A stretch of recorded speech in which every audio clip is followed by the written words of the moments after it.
मुळात तुम्ही जे काही जे प्रस्थापित आहात, तुम्ही जी कामं केलेली आहेत त्यांनाही तिकीट द्यायचंय, काही नवख्यांना पण तिकीट द्यायचंय. तर याच्यात कोंडमारा कोणाचा? कोंडमारा कार्यकर्त्यांचाच होतोय ना. जागा तर 128 आहेत. पक्षाने जो काय सांगितलंय की 100 पार आम्ही जाणार की आणि त्या 100 पार 100 मध्ये आपण जाऊ तुम्ही शकतो. असणार. 100% असणार. जनता आणि प्रशासनातला जो दुवा असतो, नगरसेवक, कॉर्पोरेटर, तो प्रत्यक्षात त्यांच्या समोर जाऊन कामाला लागायला. 100% यांना लोकप्रतिनिधीची तिथं आवश्यकता आहे. म्हणजे बरोबर. ही अधिकाऱ्यांचीच भूमिका आहे की आता निवडणुका झाल्या पाहिजेत आणि प्रतिनिधी आले पाहिजे. 100% जवळपास 2500 वृक्षांची लागवड तुम्ही त्या ठिकाणी हो, केली. केली. तर ही संकल्पना किंवा ही कल्पना कुठून डोक्यात आली? 2017 नंतर साधारणतः सेंट्रल गव्हर्नमेंटची एक अशी स्कीम आली होती. तर त्या संदर्भात जे काही अपुरं स्वप्न राहिलंय, तर या टर्मला ते पूर्ण होईल असं चिंचवडकर म्हणतात. आता तुमचं काय मत आहे? पुढच्या काळामध्ये निवडून आल्यानंतर त्या ठिकाणी पक्षी उद्यान 100% होईल. ते असं म्हणतात ना, अशी उजाडावी पहाट जिथे पक्ष्यांचा किलबिलाट. तालेरा हॉस्पिटलचा एक तुमच्या याच्यामध्ये उल्लेख होतो. हो. तर त्या 160 बेडचं जे हो. काय आहे, तर त्याचं आता व्यवस्थापन नेमकं कसं सुरू आहे? त्या ठिकाणी सगळ्या प्रकारच्या सुविधा आता मिळत आहेत. पण तुमचं एक क्रीडावर जास्त भर मी पाहिलेला आहे. मी स्वतः खेळाडू आहे. वेताळनगर असेल, थोडासा स्लम एरिया आहे, झोपडपट्टी वगैरे. तर तिथे त्यांना पक्की घरं मिळावीत, यासाठी देखील तुम्ही पाठपुरावा केला होता. तर ते आता कुठपर्यंत आलंय? त्या झोपड्या काढून घेतल्यात आणि त्यांना आता पक्की घरं मिळतील. टँकर माफिया हा एक प्रकार एक वेगळाच सुरू झालेला आहे. एक तरी टँकर दिवसाला लागतो. 900 रुपये जर टँकर आपण आता पकडला, तर 6000 गुणिले 900 तर 54,000 रुपये दिवसाचे होतात. आणि वर्षाचे बघितले तर या सगळ्यांमध्ये 194 कोटी 40 लाख रुपये होतात. म्हणजे जवळपास 200 कोटी झाले. 200 कोटी धरण बांधता येईल ना आपल्याला? भूसंपादनाच्या अडचणी आहेत पुन्हा. म्हणजे जोपर्यंत या योजना कार्यान्वित होत नाहीत, हो. तोपर्यंत हे टँकर माफिया पुराण चालणार आहे. प्रदूषण कमी करण्यासाठी काय करता येईल? तर याच्यासाठी कनेक्टिव्हिटीज वाढल्या पाहिजेत. यावेळी असं वाटते की चारीच्या चारी भाजप जिंकू शकेल. चारीच्या चारी जागा भाजप जिंकेल याची मला खात्री आहे. अबकी बार सोपार जे शत्रुघ्न काठे अगदी शहराध्यक्ष सतत तो नारा देत आहेत, तर काय वाटतंय तसं की होऊ शकतं? तसं होऊ शकेल. असं वातावरण का झालंय की प्रत्येकाला वाटते की कमळाचं चिन्ह मला मिळावं आणि मी निवडणूक लढतो? काम चांगलं आहे ना साहेब कमळाचं. असं कुठलं ड्रीम आहे जे आपल्या प्रभागात तुम्हाला करावं? भारतामध्ये आज जास्तीत जास्त खेळाडू हे हरियाणा राज्यामधून येतात. परंतु माझी अशी इच्छा आहे की पिंपरी चिंचवड हे महाराष्ट्राचं हरियाणा झालं पाहिजे. तुम्हालाच का या प्रभागात सगळ्या जनतेने निवडून द्यावं? जे झालंय ते पूर्ण नसतं, ते अपडेट होत राहिलं पाहिजे. अशी बरीचशी कामं आहेत की जे आपल्याला या प्रभागात करता येतील. नमस्कार, मी संदीप चव्हाण आणि आपण पाहत आहे PCMC न्यूज. श्री मोरया गोसावींचं समाधी मंदिर, क्रांतीवीर चाफेकर बंधूंचं जन्मस्थळ, उद्यम नगरी, कामगार नगरी आणि सर्वात महत्त्वाचं म्हणजे पवनेच्या काठी. आता ही ओळख करून दिल्यानंतर आपल्यासमोर एक नाव येतं, ते म्हणजे चिंचवड. अगदी 4 मार्च 1970 पासून पिंपरी चिंचवड नगरपालिका अस्तित्वात आल्यानंतर या पिंपरी चिंचवडचं संपूर्ण महाराष्ट्रात आणि नंतर जगभरात नाव झालं ते 1986 साली महानगरपालिका स्थापन झाल्यानंतर. पण याच चिंचवडच्या माध्यमातून त्या ठिकाणी येणाऱ्या आणि त्या ठिकाणी वास्तव्यास असणाऱ्या प्रत्येकाला सर्वात महत्त्वाची ओळख जी असेल तर ती म्हणजे उद्योग केंद्र. आणि अशा औद्योगिक केंद्रस्थळी जे कोण चांगल्या पद्धतीनं या चिंचवडचा विकास करण्यासाठी आपल्या पूर्णपणे ताकदीनं, सामर्थ्यानं त्या ठिकाणी भूमिका बजावण्याचा प्रयत्न करतात, त्यातलंच एक नाव अर्थातच माजी नगरसेवक राजेंद्र गावडे. पण मुळातच राजेंद्र गावडे यांची ओळख केवळ 5 वर्षांपूर्वी नगरसेवक हीच आहे का? 2017 साली निवडून आलेले नगरसेवक एवढीच आहे का? तर नाही. त्यासोबतच त्यांचं समाजकार्य देखील तितकंच बोलकं आहे. आजही तुम्ही त्यांच्या कार्यालयातील तानाजी नगरमध्ये 788 788 79 26 हा फोन फिरवलात तर समोरून उत्तर येईल, नमस्कार, आपणास काय मदत हवी आहे. याचाच अर्थ आत्तापर्यंतच्या त्यांच्या समाजकार्याच्या आणि राजकारणाच्या भूमिका या एकत्रित केल्या तर चिंचवडच्या विकासात योगदान म्हणून त्यांचं नाव तितकंच महत्त्वाचं ठरतं. अर्थातच पुन्हा एकदा महापालिका निवडणुकांची रणधुमाळी सुरू होतीये अजूनही निवडणूक कार्यक्रम जाहीर झालेला नाही आहे, पण उमेदवारांनी मात्र आम्ही रिंगणात आहोत, आम्ही मैदान आहोत यासाठी सुरुवात केली आहे. पण राहिली गोष्ट प्रस्थापितांची, ज्यांनी प्रत्यक्षात त्या ठिकाणी काम केलंय, ते देखील पुन्हा एकदा याच निवडणुकीमध्ये रिंगणात उतरून आम्ही कसे या आत्ताच्या निवडणुकीसाठी योग्य आणि प्रबळ दावेदार आहोत हे सांगण्यासाठी पुढे सरसावलेले आहेत. त्यामुळे आपला कार्यक्रमच आणि त्याचं प्रयोजनच हे आहे, जे प्रस्थापित आहेत त्यांनाच पुन्हा निवडून द्यायचं, त्यांनी काय केलंय काम हे ऐकण्यासाठी राजेंद्र गावडेंना मात्र नक्कीच ऐकावं लागेल. म्हणून आपल्या कार्यक्रमामध्ये तुम्हीच का हो पुन्हा पुन्हा यामध्ये त्यांचं मनपूर्वक स्वागत. राजेंद्रजी, या कार्यक्रमात आणि PCMC न्यूजमध्ये आपलं खूप खूप स्वागत. धन्यवाद. मुळातच तुमचं नाव, तुमचं कार्यालय, तुमचा नंबर इतका फेमस आहे, म्हणजे तो नंबर फिरवला की तुमचं काम आणि काय हवंय मदत म्हणून तुम्ही लगेच धावून जाता. आता त्या अनुषंगानं जर आपण विचार केला तर आत्तापर्यंतच्या तुमच्या कारकिर्दीतली जी काही कामं होती, विकास कामं, त्याचं परिपत्रक देखील तुम्ही नुकतंच सोशल मीडियावर देखील व्हायरल केलेलं आहे. पण तुमच्या प्रभागात येऊन जर मी विचारलं की राजेंद्र गावडेंनी काय केलं, तर तिथलीच लोक मला घेऊन तुम्ही काय काय केलं हे दाखवतील. त्यामुळे एक त्याची रिव्हिजन म्हणून आपण फक्त त्यावर एक चर्चा करूया. Yes. पहिल्यांदा राजेंद्र गावडेंचं काम काय आहे हे जर मला लोकांना सांगायचं असेल किंवा तुम्हाला सांगायचं असेल तर तुम्ही कोणकोणत्या कामांची यादी सांगाल? सर्वप्रथम तर PCMC न्यूज चॅनलचं मी या ठिकाणी आभार मानतोय की मला या चॅनल्सच्याद्वारे माझ्या मतदारांपर्यंत मी काय केलं आहे हे पोचवण्याची संधी दिली. खरं तर 2017ला निवडणुका झाल्यानंतर ती माझी पहिली निवडणूक मी जिंकलेली. त्याच्या आधीच्या एका निवडणुकीमध्ये मी उभा होतो, त्यावेळेला नागरिकांनी दुसरा उमेदवार निवडून दिला होता. पुढच्या इलेक्शनमध्ये 2017ला निवडणूक झाल्यानंतर सुरुवातीला आपल्या भागातल्या अजेंड्यामध्ये तर आम्ही लिहिलं होतं की मी काय काय करणार, परंतु हे त्यावेळेला अजेंड्यामध्ये लिहिलं की मी हे करील, परंतु महापालिकेत गेल्यानंतर आपल्याला लक्षात येतं की महापालिकेमध्ये काम करण्यासाठी काय काय गोष्टी असायला पाहिजेत, काय काय गोष्टींची तिथं गरज आहे. मग त्या पद्धतीने तिथं पाहिल्यानंतर लक्षात आलं की सर्वप्रथम जी कामं करायची त्याच्यासाठी निधीची आवश्यकता आहे, बरोबर आहे. आणि मग सर्वात पहिल्यांदा ज्या स्टँडिंग कमिटीच्या चेअरमन झाल्या सीमाताई, तर तिथनंच सुरुवात झाली प्रत्यक्ष कामाला. त्यांनी मिटिंग घेतली, तुमच्या प्रभागातली काय कामं लागतील ती सगळी लिस्टच आम्ही त्यांच्यापुढं दिली. तर त्याच्यामध्ये काय होतं की 1986ला महानगरपालिका झाल्यानंतर याचा शहराचा विकास आराखडा तयार झाला. विकास आराखडा हा 20 वर्षासाठी होता, त्याच्यानंतर तो रिवाईज्ड व्हायला पाहिजे होता. परंतु जवळपास 86 नंतर 2017पर्यंत त्या भागातली, आमच्या प्रभागातली अशी काही जागा किंवा अशी काही आरक्षण होती की जी ताब्यातच आलेली नव्हती. आणि दिवंगत आमदार लक्ष्मण भाऊ जगताप यांचाही पाठपुरावा तसाच होता की आरक्षणं ताब्यात घ्या, त्याच्याशिवाय आपल्याला विकास करता येणार नाही. मग त्या पद्धतीने सुरुवात केली. जी आरक्षणं पहिल्यांदा ताब्यात आहेत त्यांच्यामध्ये ती डेव्हलप करण्यासाठी, त्याच्यासाठी निधी मिळवण्यासाठी सुरुवात केली. तर मग सुरुवातीला जे रस्ते होते की जे ताब्यात आहेत ते झालेले नव्हते. मग त्या पहिल्या टर्ममध्ये त्या रस्त्यांसाठी आपण निधी मिळवला, त्याची कामं चालू झाली.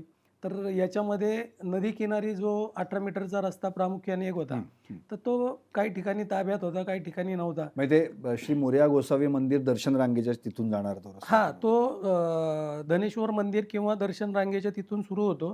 तो एम्पायर इस्टेटच्या ब्रिजपासून रिव्हर रोडनी पिंपरी, म्हणजे थ्रू येतो, नदीच्या किनाऱ्याने थ्रू जातो. तर तो रस्ता आमच्या प्रभागातला जेवढा ताब्यात होता त्याचं काम सुरू केलं. मग हे काम सुरू करता असताना आपण पाहतो की झाडं तिथं जी लावली जातात, तर एका बाजूला नदी, एका बाजूला घरं. मग ती घरं त्या ठिकाणी कुठली झाडं लावायची इथून, म्हणजे त्याच्यात मग त्याचे स्टॉर्म वॉटर, त्याच्या ड्रेनेज लाईन्स कशा असल्या पाहिजेत, त्याचे जे फुटपाथ, याची सगळी अधिकाऱ्यांबरोबर चर्चा करून ती रस्त्याची कामं केली. त्यानंतर ज्या वेळेला प्रशासनाने दिवसाआड पाणी सुरू केलं, तर आमच्या प्रभागामध्ये साधारणतः 2 वेळेला पाणी. चिंचवड माझ्या प्रभागातला जो काही भाग आहे तिथं सकाळी पाणी पुरवठा होतो, काही भागात संध्याकाळी. सकाळचा जिथं पाणी पुरवठा होतो त्या भागात काही बायपासनी पाणी येतं, काही चिंचवडच्या टाक्यांमधनं पाणी येतं. आणि जो केशवनगर, तानाजीनगर, माणिक कॉलनी हा भाग आहे तर इथं जास्त लोकसंख्या असल्याने त्या भागात संध्याकाळी पाणी. तर तिथं काय होत होतं की संध्याकाळी ज्यावेळेला पाणी द्यायचे तर त्या भागातली 2 दिवसाची गरज 60 ते 65 लाख लिटर पाण्याची हं. आणि पाण्याची जी साठवण क्षमता होती ती 45 लाख लिटर. मग बाकीचा जो 15 ते 20 लाख लिटर पाणी जे द्यायचं आहे तर ते पाणी बायपासमधनं द्यायचे. बायपास म्हणजे काय? पाणी पिंपरीला चालले तर त्यातनं कॉक चालू करायचं आणि पाणी द्यायचं. मग त्याचं प्रेशर मिळायचं नाही. तर प्रेशर मिळत नव्हतं, लोकांना टँकर द्यावे लागायचे आणि ते सुद्धा आता इतके मागणी असायची की त्यांना वेळेत पाणी मिळायचं नाही. म्हणजे शेवटी आलं प्रशासन व्यवस्थित काम करत नाही, म्हणजे नगरसेवक. मग याच्यावरती अधिकाऱ्यांशी चर्चा केली की साहेब हे आता तुम्ही म्हणताय की 20 लाख लिटर पाण्याची आपल्याकडे टाकी नाही आहे, त्यामुळं आपण बायपासमध्ये पाणी देतो. मग टाकीसाठी आपल्याला काहीतरी करायला पाहिजे ना. मग नेमकं त्यावेळेला करोनाचा पिरियड होता. हर्डीकर साहेब गेले होते, राजेश पाटील साहेब आले होते. परंतु त्या पिरियडमध्ये सुद्धा त्यांच्या पुढे ती जी भूमिका मांडली की जर तुम्ही या कामाला मंजुरी दिली नाहीत तर हा आमच्या भागातल्या लोकांचा कायमचा प्रश्न असाच राहणार आहे. मग ती मागणी केल्यानंतर त्यांनी त्या कामासाठी निधी दिला आणि ती पाण्याची टाकी झाली. म्हणजे अतिरिक्त 20 लाख लिटर पाण्याची टाकी आपण त्या ठिकाणी बांधली. आणि आज त्या टाकीचं काम पूर्ण होऊन त्याचं उद्घाटनही माननीय आमदार शंकरभाऊ जगतापांच्या हस्ते आम्ही केलं आणि आज म्हणजे हार्डली यांना समजा कोणाकडे कार्यक्रम असेल तरच पाण्याचा टँकर द्यावा लागतो, अन्यथा त्या ठिकाणी पाण्याची सध्या आता पर्टिक्युलरली त्या एरियामध्ये. हां. बरं, आता तुम्ही प्रभाग क्रमांक 18 चिंचवड, गावठाण, केशवनगर ते वेताळनगर असा जो सगळा परिसर आहे, मुळात त्या ठिकाणी तुम्ही आधी काम केलेलेच आणि पुन्हा एकदा तिथूनच तुम्ही आता हो. इच्छुक आहात. अर्थात तुम्ही अर्जही घेतलेला आहे भाजपकडून आणि हो. पण प्रश्न असा उरतोय की अगदी सुरुवातीला आपण पाहिलं तर 400-450 अर्ज आले, नंतर 650 आले, आत्ता तर आकडा आहे अगदी 800-900 पर्यंत अर्ज आले. जागा तर 128 आहेत राजेंद्रजी.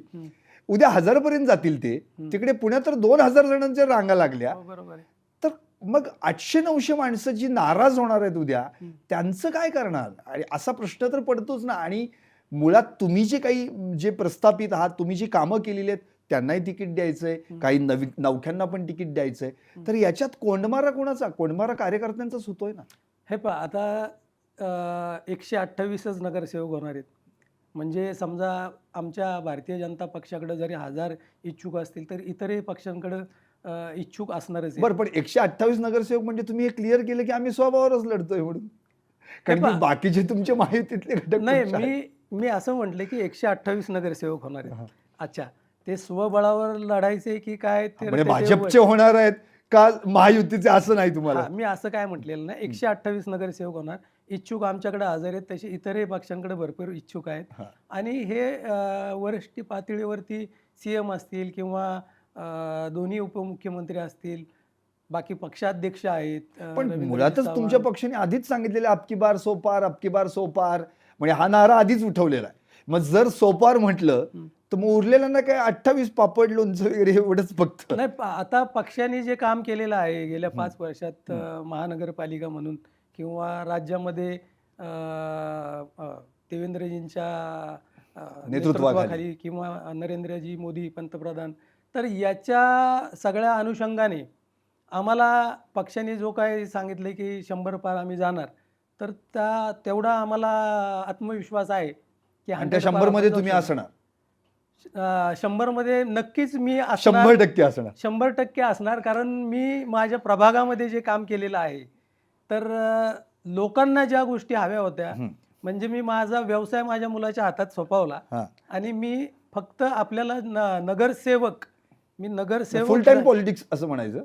हा, फुल टाइम पॉलिटिक्स किंवा रात्री जरी फोन आला कुणाचा तर तो मी मगाशी जे म्हटलं ऑफिसचा नंबर आला हा. 788 788 79 26 की लगेच तो उचलला जातो. साहेब, मी तुम्हाला सांगतो की मी ज्या वेळेला समजा चव्हाण साहेबांनी सांगितलं की साहेब तुमचा नंबर द्या, तर मी माझाच देतो, माझ्या ऑफिसचा नंबर देत नाही. अच्छा. हा, तो म्हणजे माझ्या कार्डवरचा नंबर हा. ऑफिसचा आहे, तो शेअर करत असतो आम्ही. पण मला जर कोणी नंबर मागितला तर मी ऑफिसचा देत नाही, माझा देतो. म्हणजे 98 22 79 26 89 हा नंबर मी माझा देतो. आणि माझ्या ऑफिसच्या माध्यमातून लोकांची कामं, त्यांच्या अडचणी सोडवल्याच जातात. पण मी माझा नंबर सुद्धा कधी मला कॉल आला तर चुकून घ्यायचा राहून गेला तर त्यांना परत कॉल करून त्यांचं काय काम आहे हे जाणून घेऊन कधी कधी माझ्या वैयक्तिकही असतो अननोन नंबर किंवा अशा कामांच्या संदर्भातही असतो. तर नक्कीच ऑफिसचा नंबर त्यासाठीच उपयोगाचा असतो. जर तुम्ही कुठे अडचणीत असाल, कामात असाल, आणखी कुठे असाल तर निश्चितपणे कॉन्टॅक्ट ऑफिसशी केला जाईल. आणि कोरोना काळात तर त्याचा खूप चांगल्या पद्धतीने तुम्हाला उपयोग झाला होता. मुळात आणखी एक राजेंद्रजी, म्हणजे तुमचा आता जो काही कामाचा जो सगळा आपण उरक पाहिला 5 वर्षातला, तर तुम्ही किती करू आणि किती नको अशी तुमची अवस्था झाली. आणि नंतर ते प्रशासनाच्या ताब्यात गेलं, त्यामुळे 4-4.5 वर्ष, म्हणजे आणखी एक 2-4 वर्ष निवडणुका लांबल्या तर नगरसेवक महानगरपालिका कुठं आहे हेच आम्हाला विचारतील अशी परिस्थिती आहे. पत्ता विसरून जातील, आणखी संबंधच नाही ठेवला या प्रशासनानं. पण आता जी काही पुन्हा एकदा बिगुल वाजण्याची भूमिका शासनातर्फे होतीये किंवा निवडणूक आयोग कदाचित घोषित करू शकतं, तर तुम्हाला असं वाटत नाही का लवकरात लवकर निवडणुका व्हायला पाहिजेत आणि जनता आणि प्रशासनातला जो दुवा असतो, नगरसेवक, कॉर्पोरेटर, तो प्रत्यक्षात त्यांच्या समोर जाऊन कामाला लागायला हवा? साहेब 100% यांना लोकप्रतिनिधीची तिथं आवश्यकता आहे. कारण त्या प्रभागामधली कामं ही लोकप्रतिनिधींच्याकडूनच लोकांची होत असतात. कारण की जनतेने विचारायचं कोणाला ना. हो, बरोबर आहे. किंवा आता सुद्धा जनसंवाद ज्या सभा होतात साहेब, 5 वर्षाच्या काळामध्ये ज्यावेळेला प्रभाग समित्या, जनरल बॉडी, स्थायी समिती याच्यातनं जी कामाची पद्धत पाहिलेली आणि महानगरपालिकेतल्या अधिकाऱ्यांचा किती फॉलोअप करावा लागतो ती कामं होण्यासाठी, तर एक जनसंवाद सभा घेऊन त्या नागरिकांची कामं होत नाहीत. तर त्याच्यासाठी लोकप्रतिनिधीच तिथं हवा. आणि ह्या जो 4 वर्षाचा काळ जवळपास आता गेलेला आहे, तर त्याच्यामध्ये काय होतं की लोकांची कामं तर राहतातच, परंतु एखादा अधिकारी त्याला असं वाटत असतं की खरोखर हे काम या प्रभागात आत्ता गरजेचं आहे. त्या अधिकाऱ्याला सुद्धा ते काम करून घेण्यासाठी अडचण येते. कारण नगरसेवक म्हणून ज्या वेळेला लोकप्रतिनिधी म्हणून आपण त्या तिथं रेटा देऊन जे काम करून घेऊ शकतो तसं तो अधिकारी करू शकत नाही.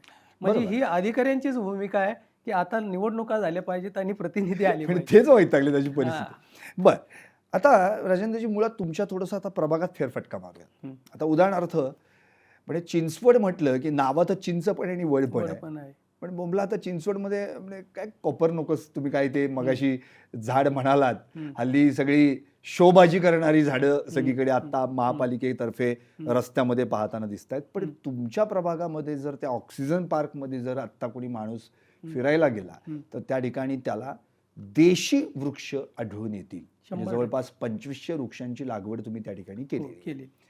तर ही संकल्पना किंवा ही कल्पना कुठून डोक्यात आली?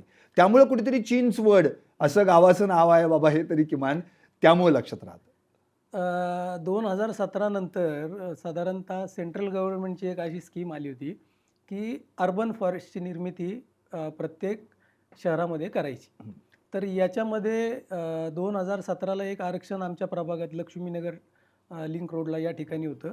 2 एकरचं आरक्षण होतं आणि ते तो जो मूळ जमीन मालक होता तर त्याच्याशी चर्चा करून ते ताब्यात तर आलं होतं. पण त्या ठिकाणी मग ही ज्या वेळेला संकल्पना आली की अर्बन फॉरेस्ट करायचे, तर मग त्याच्यासाठी पाठपुरावा केला की आमच्या प्रभागामध्ये ती जी जमीन ताब्यात आलेली होती ही पूररेषेत होती, ब्ल्यू लाईनच्या आतमध्ये, की जिथं बांधकाम करता येत नाही. मग तिथं आम्ही सुचवलं की ना हा कन्सेप्ट जो आहे तो आमच्या प्रभागात राबवावा आणि शहरात आपल्या महानगरपालिकेच्या हद्दीमध्ये 2 ठिकाणी तो प्रकल्प राबवला गेला. एक चिंचवडमध्ये आपल्या लक्ष्मीनगरला आणि दुसरा तो वाकडमध्ये पुनवळेच्या तिथं त्या प्रभागात 2 ठिकाणी हा प्रकल्प झाला. पण हा जो आपल्या चिंचवडमध्ये प्रकल्प झाला तर तो आपल्याला मिळाला याचा खरोखरच खूप आनंद आहे. कारण त्या ठिकाणी देशी झाडं लावलेली आहेत आणि तो पूर्ण झाल्यानंतर अर्बन फॉरेस्ट, आणि आपण पाहतो कोरोनाच्या काळामध्ये ऑक्सिजनसाठी किती मारामार करावी लागली, तो सुद्धा आर्टिफिशियल ऑक्सिजन आपण घेत होतो. आणि या ठिकाणी आज त्या भागातल्या रहिवाशांना नॅचरल हवा मिळते. मुळात राजेंद्रजी, ज्या 2 झाडांच्या नावांनी मिळून गावाचं नाव बनलं त्याच गावात जर झाडच नसतील आणि देशी, तर मग काय उपयोग आहे? पण तो तुम्ही पूर्णतः मोडीत काढलात विषय आणि त्या पद्धतीने ऑक्सिजन पार्कची उभारणी केली. आत्ता तिथली नेमकी परिस्थिती काय? म्हणजे तुमचं एक विजन आहे, म्हणजे मी असं ऐकलंय, वाचलंय माहिती की त्या ठिकाणी पक्ष्यांचं पण किलबिलाट ऐकायला यायला पाहिजे, पक्षी उद्यान व्हायला पाहिजे. तर त्या संदर्भात जे काही अपुरं स्वप्न राहिलंय तर या टर्मला ते पूर्ण होईल असं चिंचवडकर म्हणतात. आता तुमचं काय मत आहे त्याच्या?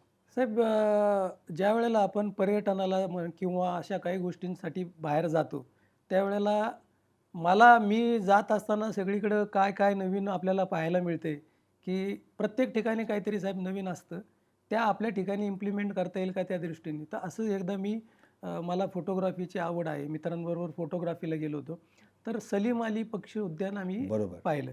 तर मग माझ्या पक्षी मनात निरीक्षण तज्ञ, खूप मोठे हां, पक्षी हां. निरीक्षण तज्ञ. तर असं एखादं उद्यान आपल्या इथं व्हायला पाहिजे या दृष्टीने मग ज्यावेळेला डी-पीची रिव्हिजन सुरू झाली. अच्छा, रिवाइज डी. हां, रिवाइज डी-पी. तर त्याच्यासाठी मग मी एक पत्र दिलं होतं. म्हणजे आयुक्तांनाही दिलं आणि स्पेशल विकास योजना त्याच्यासाठीचं एक स्पेशल ब्रँच त्यांनी केलेली होती. तिथंही पत्र दिलं, की पक्षी उद्यानासाठी आमच्या प्रभागामध्ये नदीच्या किनारी जागा आरक्षित करावी. तर म्हणजे त्या अधिकाऱ्यांना ज्यावेळेला ते पत्र दिलं, तर त्यांना ती कल्पना खूप आवडली. म्हणली, की असं आरक्षण टाकावं म्हणून हे अशी पहिल्यांदाच मागणी आली. नाहीतर माझ्या जागेतलं आरक्षण काढा आणि माझी जागा मोकळी करा किंवा कुणाच्या तरी दुसऱ्याच्या जागेत आरक्षण टाका, अशीच पत्र असतात. परंतु ही चांगली मग कल्पना आता आहे. यावेळी जेव्हा तुम्ही पुन्हा नगरसेवक म्हणून निवडून जाल तर ते आम्हाला दिसणार का? म्हणजे आम्हाला साडे पक्ष्यांचा किलबिलाट ऐकायला येणार का? जवळपास 6.5 हेक्टर जागेवरती नदीच्या किनारी ते आरक्षण आता प्रस्तावित केलेलं आहे. आता हरकती सूचना बऱ्याच आल्यात. त्याच्यावरती काय सुनावणी होऊन काय ज्या गोष्टी होतील. परंतु तो नॉन डेव्हलपिंग झोन असल्यामुळं ते आरक्षणही तसंच राहील अशी मला अपेक्षा आहे आणि पुढच्या काळामध्ये निवडून आल्यानंतर त्या ठिकाणी पक्षी उद्यान 100% होईल. ते असं म्हणतात ना, अशी उजाडावी पहाट जिथे पक्ष्यांचा किलबिलाट. खरं तर ते पाहायला मिळावं, ऐकायला मिळावं. तो मंजूळ स्वर आपल्या चिंचवडकरांच्या कानी पडावा. निश्चितच ही सर्वांचीच इच्छा आहे, कारण की निसर्गप्रेमी सगळेच आहेत आहेत ना. आणि त्या दृष्टिकोनातूनच पुढची पावलं तुम्ही टाकायला हवीत. आत्ताच तुम्ही कोरोनाचा उल्लेख केलात. कोरोना काळात तुम्ही खूप चांगल्या पद्धतीने काम केलं. अगदी RT-PCRच्या चाचण्या असतील, व्हेंटिलेटर कोणाला आहे, ऑक्सिजन मास्क आणि सगळ्याच गोष्टींमध्ये. ते तालेरा हॉस्पिटलचा एक तुमच्या याच्यामध्ये उल्लेख होतो. हो. तर त्या 160 बेडचं जे काय आहे, तर त्याचं आत्ता व्यवस्थापन नेमकं कसं सुरू आहे? त्याचं काम कसं सुरू आहे? त्याचं काम साहेब आता CM साहेबांच्या हस्ते त्याचं उद्घाटन झालेलं आहे. त्या ठिकाणी सगळ्या प्रकारच्या सुविधा आता मिळत आहेत. लोकांना प्रत्येक आजारावरती तिथे उपचार होतोय आणि ते चांगल्या पद्धतीने सध्या सुरू आहे. बरं. म्हणजे एकंदरीत तुम्ही सर्वंकष म्हणजे अगदी निसर्गाच्या पण जवळ न्यायचंय आणि ज्या व्यक्तीला त्रास झालेला आहे किंवा अगदी आपण ज्याला म्हणतो ना, की एकतर कोरोना काळ म्हणजे कुणाला कधी काय त्रास होईल सांगता येत नाही. सांगता येत अशा वेळी त्याला त्या ठिकाणी तात्काळ औषधोपचार असतील किंवा वैद्यकीय चाचण्या असतील त्यासाठी उपलब्ध करून देण्याचा प्रयत्न केला. पण तुमचं एक क्रीडावर जास्त भर मी पाहिलेला आहे. म्हणजे तुम्ही स्वतः क्रीडाप्रेमी आहात का स्वतः एक खेळाडू काय म्हणजे? मी स्वतः खेळाडू आहे. बरं, मी क्रिकेट खेळायचो. बरं. परंतु मी ज्यावेळेला क्रिकेट खेळत होतो, त्यावेळेला पिंपरी चिंचवडमध्ये क्रिकेट खेळण्यासाठी किंवा वरच्या लेवलला असे कुठले क्लब्स नव्हते आणि कदाचित मी असं सांगत नाही, माझा एक मित्र सुनील मुत्ता तो महाराष्ट्राला अंडर-19 खेळला. नंतर तो पुढं MCAचा सदस्यही झाला. परंतु आपल्या भागामध्ये जास्तीत जास्त मुलांना वेगळ्या-वेगळ्या खेळाचे ऑप्शन्स असले पाहिजेत. हा विचार पहिल्यांदा होता. कारण बेसिक्स इथं मल्टी तयार स्पोर्टचा झाले. विचार केला हां. आपण.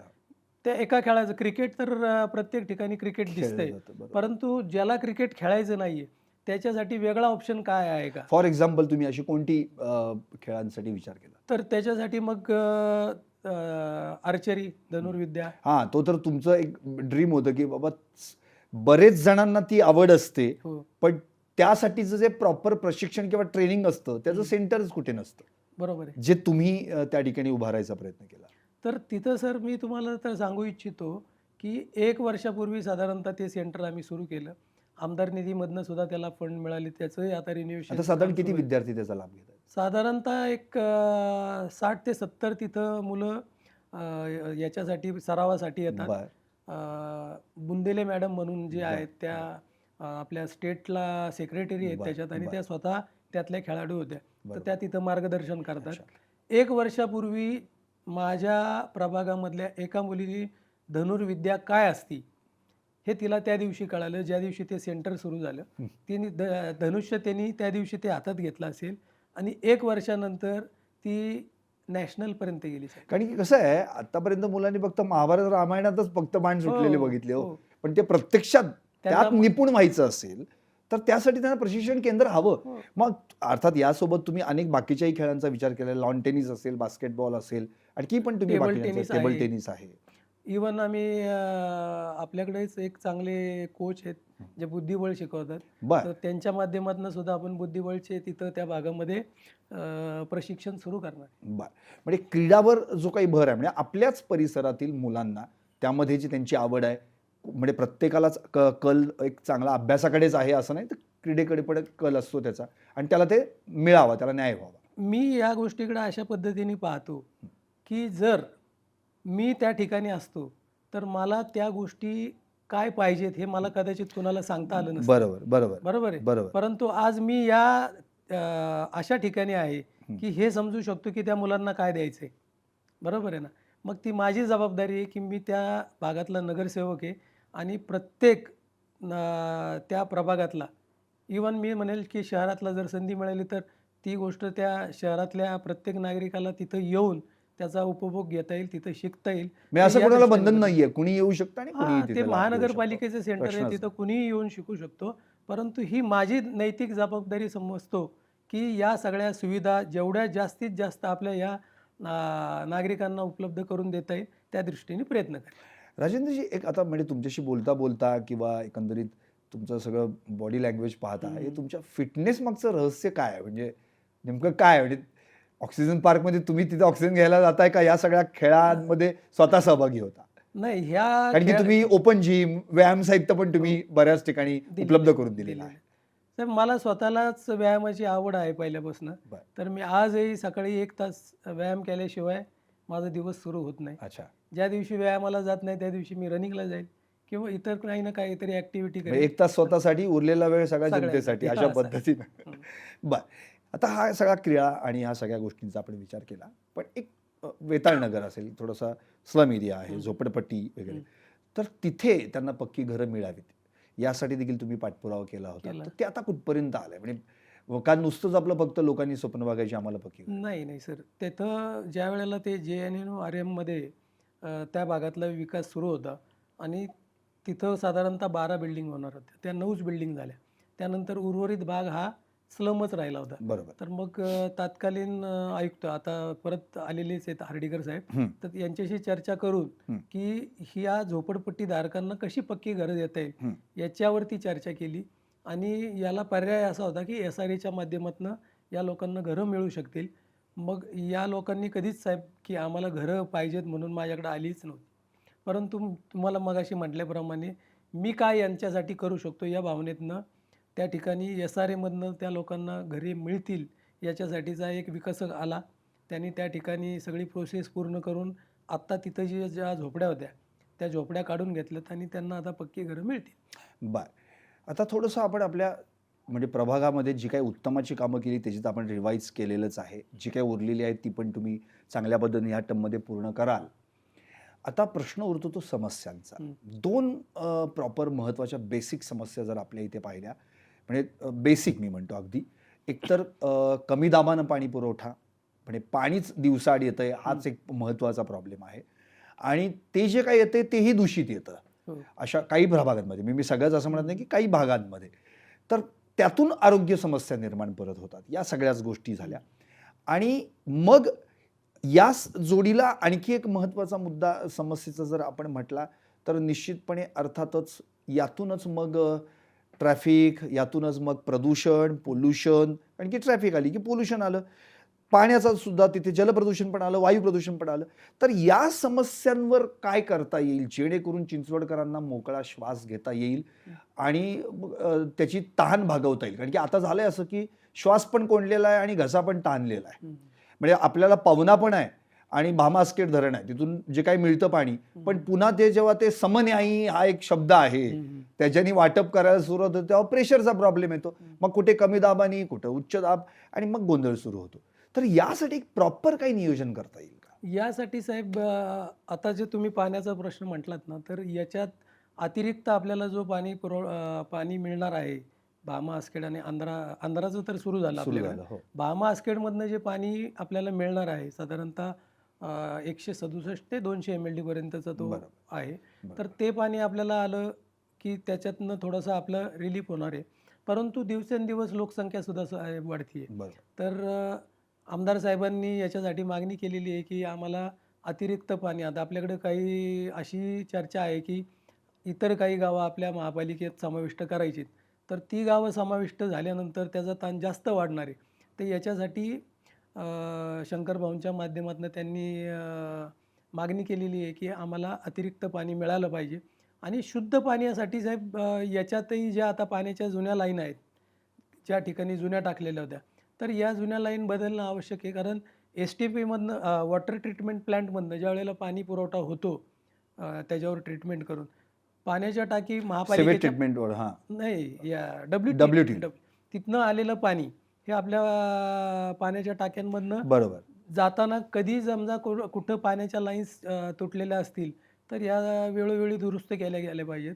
आणि आता महापालिकेने काय केलेलं आहे की 100 फ्लॅटपेक्षा जास्त संख्या असलेल्या सोसायट्यांना त्यांचे STP स्वतःचे लावायला सांगितले. बर. तर मग ते पुनर्वापर ज्या वेळेला पाण्याचा होईल त्यावेळेला मग हे जे आपल्या पिण्याच्या पाण्याचा वापर त्याच्यावरती थोडासा कंट्रोल होईल. आणि अशा पद्धतीने जर त्याचा नियोजन केलं गेलं आणि ज्या सोसायट्यांनी हे STP लावलेत त्यांनी सुद्धा ते ऑपरेट ठेवणं गरजेचं आहे. त्याचा नक्कीच. वापर करणं गरजेचं आहे. कारण ही महापालिका ही नागरिकांसाठी आहे आणि नागरिकांनी जे नियम महापालिकेने दिलेत ते जर अंमलात आणले नाहीत तर शेवटी त्याचा जो काही Effect तोटा आहे, इफेक्ट आहे हा नागरिकांवर होतो. बरोबर. म्हणून या सगळ्यांना नागरिकांनी सुद्धा सहकार्य करावं. नक्कीच. तुम्ही मगाशी एक उल्लेख केला होता की 20 लाख लिटर अतिरिक्त पाण्याची टाकी आणि मग त्याचं उद्घाटन झालं आणि त्या एरियात तरी किमान आता टँकर क्वचित कुठेतरी वगैरे.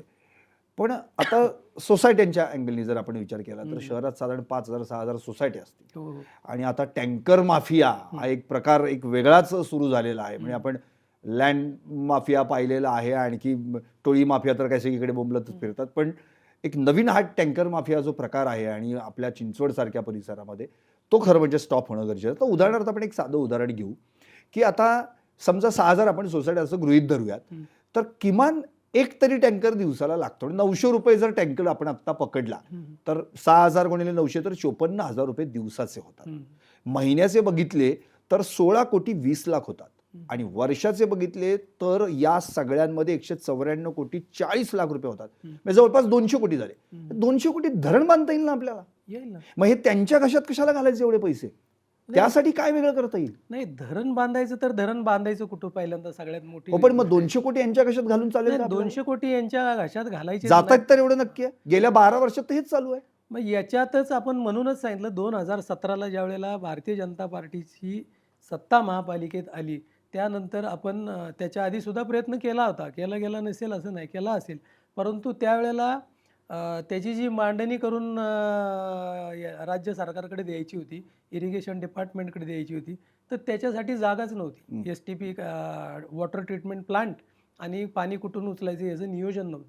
पण 2017ला निवडणुका झाल्यानंतर सर्वात पहिल्यांदा लक्ष्मण भाऊ आणि महेशदादांच्या नेतृत्वाखाली पहिली मागणी आम्ही जी केली असेल तर आम्हाला अतिरिक्त जे आंध्रा धरण आणि भामा आसखेडमधनं पाणी मिळावं आणि त्याच्यासाठीचे जे काय पैसे आहेत ते तातडीने भरले गेले.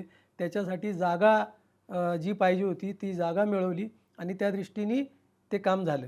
तर हे टप्प्याटप्प्यात जसं जसं होत गेलं. आता भामा आसखेडचं सुद्धा पाईपलाईनचं काम आत्ता मध्यंतरीच मी पुन्हा एकदा त्या ठिकाणी गेलो होतो. तर त्या तिथं वॉटर ट्रीटमेंट प्लांट जो तिथनं पाणी पंपिंग करायचं आहे आपल्या इकडे वॉटर ट्रीटमेंट प्लांटसाठी, तर त्याचं काम सुरू आहे. आणि पाईपलाईन टाकायची तर जिथं शासकीय जागा आहे तिथं टाकता येते, पण एखाद्या ग्रामपंचायत किंवा कुठल्या गावातनं जायची असेल तर त्या लोकांचा जो काय विरोध असतो त्या विरोधाला भूसंपादनाच्या अडचणी आहेत पुन्हा. तर त्या सगळ्या गोष्टीतून हे काम मार्गी लागेल. आणि पुढं समजा जो काय हा तुम्ही म्हणत होतात की टँकर माफियांसाठी जे काही पैसे जातात तर त्याच्यात नक्कीच त्याच्यावर कंट्रोल येईल. म्हणजे जोपर्यंत या योजना कार्यान्वित होत नाहीत हो, तोपर्यंत हे टँकर माफिया पुराण चालणार आहे. ते एकदा क्लिअर झालं की मग टँकर हळूहळू कमी होत जातील. त्याच्यासाठीच ना. मग ते काम जोपर्यंत पूर्ण होत नाही तोपर्यंत या अशा गोष्टी, पाणी कमी आलं तर लोक पॅनिक होतात. मग अशा लोकांकडे जातात. असे पाहिलं तर आपण मी माझ्या प्रभागामध्ये ज्या ज्या लोकांनी टँकरसाठी फोन केला आहे त्यांना एकही पैसा न देता महानगरपालिकेच्याच टाक्यांवरनं आम्ही पाणी पाणी देऊन देऊन. मोफत पाणी त्यांच्यापर्यंत पोहोचवले. त्यांना एकही पैसा द्यावा लागला नाही. बरोबर. राजेंद्रजी, मुळात म्हणजे आता याच्या जोडीलाच दुसरी समस्या म्हणजे प्रदूषण. तुम्ही सांगितलंत बाबा हं. ठीक आहे, आपल्या इथे ऑक्सिजन पार्क आहे. पण केवळ तेवढ्या एरियापुरताच तो झालेला आहे. हं. तर असंच आता जो एवढा मोठा प्रभाग आहे आपला, आता लोकसंख्या वाढलेली आहे. हं. अर्थातच ऑक्सिजन म्हणून तर आपण आहोत, म्हणजे जीवन आहे आपलं ते. हं. तर यासाठी आणखी वेगळं काय करता येईल? जसं तुम्ही म्हणालात, की आम्ही देशी झाडांची लागवड केलेली आहे. हं. तर जे काय आता दुतर्फा किंवा अ, अ, भर रस्त्याच्या मध्ये जो काही डिवायडर असतो त्याच्यावर अगदी महानगरपालिकेची काही झाडं लावलेली आहेत शोभेची, ज्याचा काहीही फायदा नाही, उलट त्रासच जास्त आहे. आरोग्य तर यासाठी काही वेगळी उपाययोजना करता येणार आहे का? प्रदूषण कमी करण्यासाठी काय करता येईल? प्रदूषण कमी करण्यासाठी तर साहेब प्रदूषणाची कारणं ही खूप आहेत. परंतु ती कमी करण्यासाठी जसं समजा एखादी गाडी रस्त्यावरनं चालली आणि त्या ट्रॅफिक जाममध्ये ती असताना ती प्रदूषणच करत असते बरोबर. कंटिन्यूअस. बरोबर आहे. ती सिग्नलला थांबणार तोपर्यंत ती चालूच हां. राहणार. किंवा कुठेही ट्रॅफिक जाममध्ये ती बरोबर. थांबली. तर याच्यासाठी कनेक्टिव्हिटीज वाढल्या पाहिजेत, की ट्रॅफिक जाम नसलं पाहिजे. त्याच्यासाठी जे काही महापालिकेच्या विकासन आराखड्यामधले रस्ते आहेत, हे रस्ते झाले पाहिजेत. ज्या ठिकाणी खरोखरच अतिरिक्त काहीतरी त्या आराखड्याच्या बाहेरही जाऊन करायचे गरजेचे असतील, तर त्या पद्धतीने या कनेक्टिव्हिटीज वाढल्या पाहिजेत. जेणेकरून त्या ठिकाणी ट्रॅफिक जाममुळं होणारं प्रदूषण थांबेल. त्यानंतर जिथं-जिथं आपण नवीन रस्ते करतोय, तर त्या रस्त्यांवरती आधीच्या विकास आराखड्यात कदाचित त्याचा समावेश नसेल. परंतु तिथं झाडांसाठी सुद्धा जागा रिझर्व्ह असली पाहिजे. जसं आपण ड्रेनेज लाईन टाकतोय, स्टॉर्म वॉटर लाईन टाकतोय, भूमिगत केबलसाठीच्या जागा ठेवतो. तर अशातही झाडांसाठी सुद्धा जागा त्या ठिकाणी त्या नियोजित प्लॅनमध्ये आरक्षित असली केली पाहिजे. पाहिजे. बरोबर. अगदी आता तुम्ही रस्त्यांचा विषय निघाला म्हणून म्हणजे तुम्ही पण या गेल्या 5 वर्षांमध्ये हं. अनेक रस्त्यांची कामं केलेली आहेत. म्हणजे त्यामध्ये अगदी तालेला नगर असेल, पवना नगर असेल, हं. अंतर्गत रस्त्यांची काँक्रिटीकरणाचा हो, विषय हो. असेल, बटरफ्लाय बीच असेल, हं. छोटे-छोटे पूल पण असतील. अगदी म्हणजे चिंचवड ते थेरगाव जो काही आपण ते म्हणतो. म्हणजे ह्या सगळ्या गोष्टी करताना रस्त्यांची जेव्हा कामं आपण केली जातात आणि अगदी पुन्हा 1-2 पावसाळे येऊन गेले, की पुन्हा ये रे माशा मागल्या असा त्या रस्त्यांचा विषय होतो. हं. तर यापुढं हं. ते रस्ते कायम अगदी टिकाऊ राहावेत किंवा कुठलाही ऊन, वारा, पाऊस काही असेल तर त्याला ती त्रास होणार नाही. हं. या दृष्टिकोनातून काही प्लॅनिंग आता आपल्या प्रभागात आपण करणार आहात? या दृष्टीने आता आमच्या प्रभागामध्ये काय आहे, की हा जुना लेआउट होता. साधारणतः 1970-72च्या वेळेस तो लेआउट झाला असेल. त्यावेळेला लोकांनी स्वतःचं घर म्हणून जागा घेतल्या होत्या. आता त्या ठिकाणी मोठमोठ्या बिल्डिंग झाल्यात. आता तिथंही परत रिडेव्हलपमेंटची वेळ आलेली आहे आणि मग अशा वेळेला तर सुरुवातीला आमचा जो भाग आहे हा पूररेषेत येतो. म्हणजे बऱ्याचशा ज्या अधिकृत इमारती आहेत ह्या पूररेषेत आहेत. म्हणून आणि त्याच्यातही महापालिकेने जो UDPCR केलेला आहे त्याच्यामध्ये निळ्या पूररेषेच्या आतमधल्या ज्या काही बिल्डिंग्स आहेत त्यांना TDR देत नाहीत. त्यामुळं त्यांचा विकसन थांबलेलं आहे. तर मी प्रवीण दरेकर साहेब जे सोसायट्यांचं पुनर्विकास त्या याचे अध्यक्ष आहेत. तर त्यांच्याकडेही मी मागणी केली होती. शंकर भाऊंनी सुद्धा विधानसभेत मागणी केली, की या भागांचा विकास होण्यासाठी इथं TDR मिळणं आवश्यक आहे. तर मी याच्या पुढे जाऊन म्हणेल, की याचं क्लस्टर डेव्हलपमेंट जर केलं, क्लस्टर डेव्हलपमेंट जर केलं ना, तर याचा विकसन चांगलं होईल. जे तुम्ही म्हटलात, की झाडं पाहिजेत. तर छोट्या बिल्डिंग डेव्हलप झाल्या तर झाडांना जागा राहणार नाही. पण क्लस्टर केलं तर त्या ठिकाणी ओपन स्पेसेस तयार होतील, मुलांना खेळायला जागा तयार होतील, मल्टिपल पार्किंग होईल.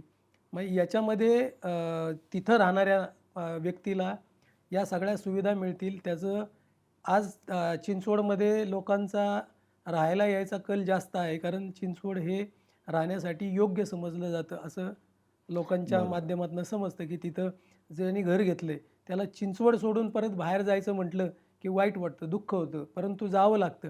तर असं डेव्हलपमेंट झालं तर तिथं लोकं त्या ठिकाणी राहतील आणि जे प्रदूषण म्हणतो किंवा बाकीच्या या गोष्टी आहेत ह्या कमी होतील आणि चांगलं त्या ठिकाणी डेव्हलपमेंट होईल. चला म्हणजे भाजपमध्ये पण वृक्षप्रेमी आहेत असं म्हणायला हरकत नाही.